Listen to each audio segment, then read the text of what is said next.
এই ৩ ঘটনায় ৩ জন পরিচিত মানুষ, পরিচিত ব্যক্তি, পরিচিত রাজনীতিক তারা বিপর্যয়ের মুখে পড়েছেন। শওকত মাহমুদ তিনি সাংবাদিক নেতাই নন, তিনি একসময় বিএনপির খুব জাদরেল নেতা ছিলেন। এখন দল থেকে বিচ্ছিন্ন হয়েছেন, নতুন একটি দল করেছেন ইলিয়াস কাঞ্চনকে নিয়ে। তিনি আটক হয়েছেন। শওকত মাহমুদ নামটা অনেকের পরিচিত।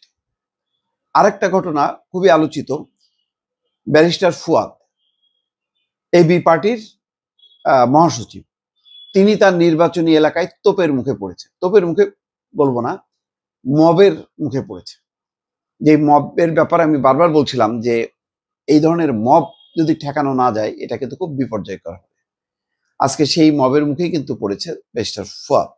আরেকটা হচ্ছে জামাতের শিশির মনির, তিনি সাম্প্রতিক সময়ে আলোচিত সুনামগঞ্জ ২ আসনের তিনি জামাত ইসলামের প্রার্থী এবং সুপ্রিম কোর্টের পরিচিত মুখ, একসময় শিবিরের নেতা ছিলেন। হঠাৎ করেই এখন বিচারাঙ্গনে তিনি গুরুত্বপূর্ণ মামলার হাজিরা দেয়া, বক্তব্য দেওয়ার মধ্য দিয়ে এবং টেলিভিশন টকশোর মধ্য দিয়ে পরিচিত মুখ হয়ে উঠেছেন।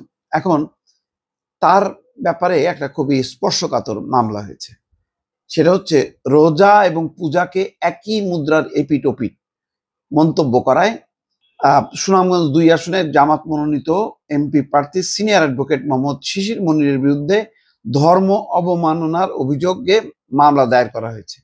আদালত পুলিশের গোয়েন্দা বিভাগকে মামলাটি তদন্তেরও নির্দেশ দিয়েছে। এখানে মেট্রোপলিটন ম্যাজিস্ট্রেট জসিতা ইসলাম বাদী রিদওয়ান হোসেন রবিন নামের এক আইনজীবীর জবানবন্দি গ্রহণ করে এই আদেশ দেন। গেল এটা। তারপর ব্যারিস্টার ফুয়াদ, তিনিও এই ৫ই আগস্টের পট পরিবর্তনের পর পরিচিত মুখ, আলোচিত একজন বক্তা। তিনি এবি পার্টির সাধারণ সম্পাদক। রোববার বাবুগঞ্জের মীরগঞ্জ সেতু নির্মাণের ভিত্তিপ্রস্তর স্থাপন অনুষ্ঠানে এই ঘটনা ঘটে। এই ঘটনার জন্য বিএনপির স্থানীয় নেতা কর্মীদের দায়ী করেছেন তিনি। অভিযোগ অস্বীকার করে বিক্ষুব্ধ জনতা এই ঘটনা ঘটিয়েছে। বিতর্কিত বক্তব্যের জন্য ক্ষমা না চাইলে ফুয়াদকে বাবুগঞ্জে অবাঞ্ছিত ঘোষণা করা হবে বলে জানান উপজেলা ছাত্রদলের আহ্বায়ক আতিক আল আমিন। রোববার বাবুগঞ্জে মীরগঞ্জে সেতু নির্মাণের ভিত্তিপ্রস্তর স্থাপনের অনুষ্ঠানে আসেন ব্যারিস্টার ফুয়াদ। অন্তর্বর্তী সরকারের ২ উপদেষ্টা ফাজুল কবির খান এবং ব্রিগেডিয়ার জেনারেল শাকত হোসেন ওই ভিত্তিপ্রস্তর স্থাপন করেন।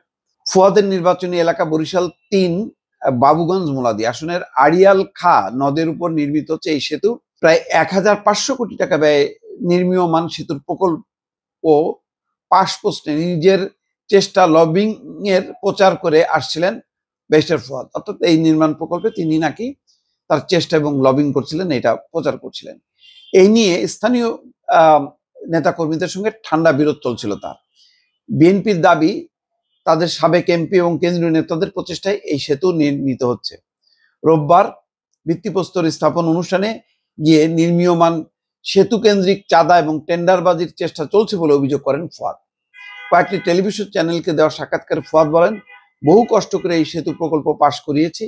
এখন যদি এখানে চাঁদা দাবি, টেন্ডারবাজির ঘটনা ঘটে তাহলে সেতুটি আর নির্মিত হবে না। বক্তব্যে কোনো দলের নাম উল্লেখ না করলেও তাৎক্ষণিক বিক্ষোভে ফেটে পড়েন সেখানে থাকা বিএনপি এবং এর অঙ্গ সংগঠনের নেতা কর্মীরা। তারা ফুয়াদকে বক্তব্য প্রত্যাহারের জন্য বলেন। এক পর্যায়ে ফুয়াদ এবং তার সঙ্গে থাকা লোকজনকে সেখান থেকে ধাক্কা দিয়ে বের করে দেওয়া সহ নানা স্লোগান হয়। এটা দেখলাম, সেই মবটা দেখলাম। তার প্রতিবাদে আজকে এবি পার্টি ঢাকায় মিছিল করেছে, প্রতিবাদ করেছে। নির্বাচনকে সামনে রেখে নিঃসন্দেহে এই ধরনের ঘটনা অনাকাঙ্ক্ষিত।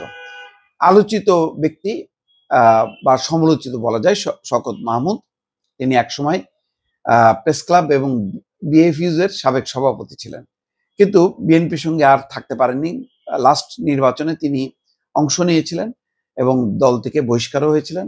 জনতা পার্টি বাংলাদেশ, এই পার্টির চেয়ারম্যান হচ্ছে ইলিয়াস কাঞ্চন, মহাসচিব তিনি ইলিয়াস কাঞ্চন ভীষণ অসুস্থ অবস্থায় বিদেশে অবস্থান করছেন। এই দলের বাস্তবে আসলে কোনো তৎপরতা নেই। যাই হোক, মালিবাগের বাসা থেকে তাকে নিয়ে আসে ডিবির একটা টিম। সম্ভবত ধারণা করা হচ্ছে ওই বহুল আলোচিত যে এনায়েত করিম, সেই এনায়েত করিমের সাথে কোনো যোগসাজশ আছে, যে এনায়েত করিম বাংলাদেশে বহু রাজনীতিক, বহু ব্যক্তিকে ব্ল্যাকমেইল করেছে, তাদের কাছ থেকে টাকা পয়সা আদায় করেছে, এই সংক্রান্ত কোন একটা অভিযোগ থাকতে পারে।